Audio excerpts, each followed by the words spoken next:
News times 11 खबरों में आगे। आप देख रहे हैं न्यूज़ टाइम्स 11।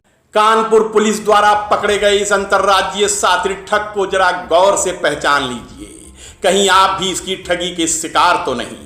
कानपुर की हरबंस मोहाल पुलिस ने रविवार तड़के सुनील दुबे नाम के इस सातिर अपराधी को मरे कंपनी पुल के नीचे से धर दबोचा है।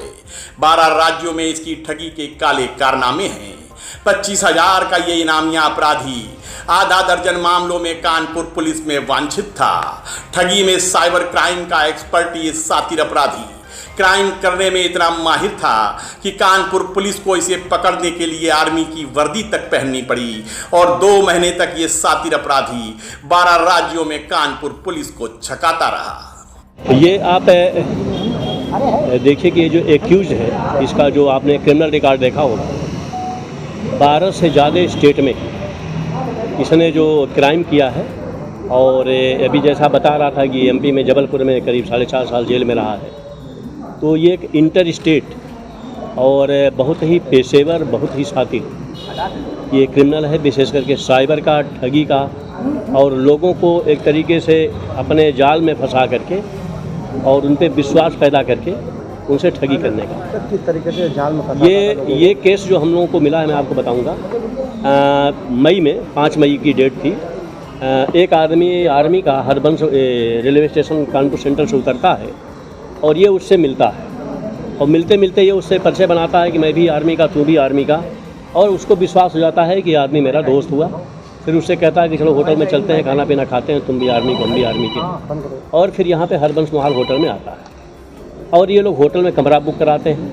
कमरा बुक कराने के बाद जो आर्मी का जो आदमी था वो जब नहाने के लिए जाता है, उसी दौरान ये उसका पासपोर्ट, बाकी चीज़ और ATM लेकर के वहाँ से फरार हो जाता है। जब तक वो निकलता है तो वो देखता है कि मेरा दोस्त कहाँ गया, और जब नहीं देखता है तो अपने बाकी चीज़ों को देखता है, तब तक उसके जो है पैसे, बाकी चीज़ साफ हो जाती है। उसके बाद फिर एक कलेक्टरगंज में वारदात करता है। ये 2 वारदात करने के बाद यहाँ से फिर ये फरार होता है। उसके बाद इस घटना को हम लोगों ने चैलेंज के रूप में लिया।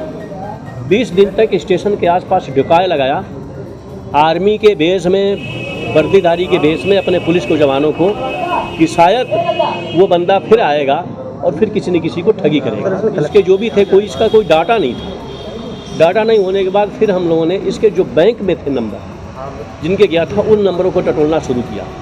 उसके आधार पर जो नंबर मिले, फिर एक हम लोगों ने डिटेल स्केच तैयार किया और पूरी सर्विलांस की टीम इसको खुद में मॉनिटर करता रहा। लगभग 45-46 दिन लगातार इस पे होमवर्क होता रहा।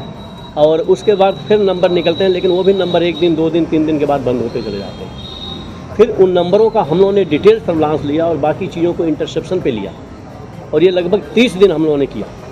फिर इसके सर्विलांस हम लोगों ने किया।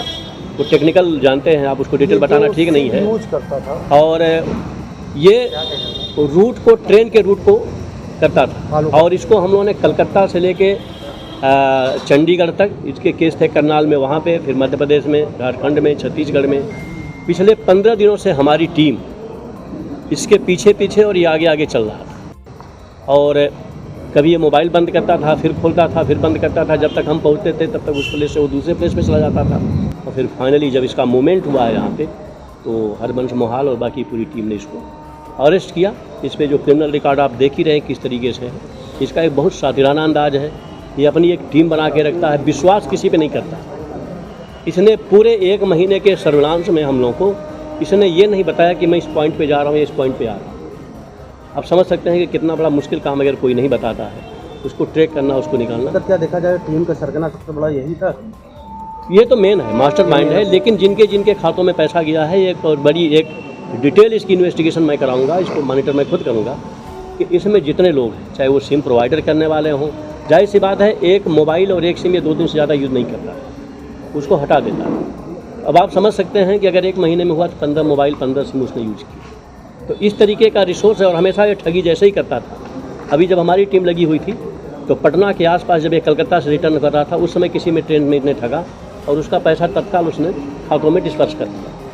तो ये हमारी पूरी टीम इसमें लगी हुई थी। हम लोग इसको ट्रैक कर रहे थे, फाइनली वेट कर रहे थे कि मूवमेंट इसका कहाँ होता है, और संजोग से इसका मूवमेंट इधर को हुआ मिर्जापुर के रहने वाले इस अंतर्राज्यीय ठग को कानपुर पुलिस ने अब सलाखों के पीछे भेज दिया है तथा अन्य दूसरे मामलों में भी इसकी आपराधिक कुंडली खंगाली जा रही है। संतोष वाजपेयी, न्यूज टाइम्स 11, कानपुर। ऐसी ही तमाम महत्वपूर्ण खबरों को देखने के लिए चैनल को लाइक और सब्सक्राइब जरूर करें।